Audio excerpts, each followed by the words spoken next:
Fermented foods are foods made with beneficial microbes. And I say microbes because it's not just bacteria. Some fermented foods actually use healthy fungus to ferment them, and fermented foods will have a improved shelf life and improved flavor because of the bacteria or fungus that assist metabolism and partially preserve function. Probiotics were discovered through fermented dairy, actually. Elie Mechnikov, a Russian scientist, he observed that certain Bulgarian mountain town villagers had improved health and longevity due to the consumption of fermented dairy. And it seems that we need somewhat continuous exposure to probiotics, so to fermented foods, because many probiotics actually will not colonize you, but they rather have this transient impact, most namely but not limited to, on your immune system. This brings us to what I have found to be a fascinating study, 2021, the prestigious journal Cell.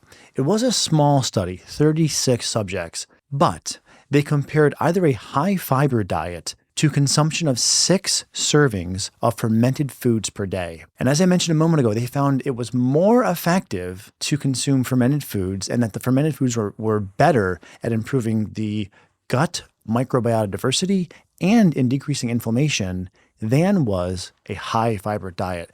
And then the final question I wanted to address is, can you obtain adequate probiotics from food as compared to a supplement? And the answer is yes. We have painstakingly compared a probiotic supplement against a few different probiotic-rich fermented foods. And what you see is there's a lot of overlap between the amount of probiotic you get from a supplement as compared to foods.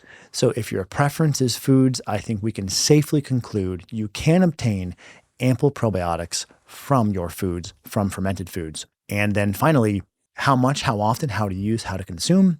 Anywhere from 1 serving up through 6 servings per day has been shown to be tolerated and beneficial. Again, bear in mind if you're someone who might be histamine sensitive, and then I would opt for either a probiotic or the lower histamine foods. And when shopping for a fermented food, look for, whenever possible, organic, unpasteurized, and either live cultures or naturally fermented being listed on the label. Take the time to eat healthy for a healthier gut. You will reap substantial benefits from doing so. Okay, this is Dr. Ruscio. I hope this helps, and I hope you will leave a comment and let me know your experience.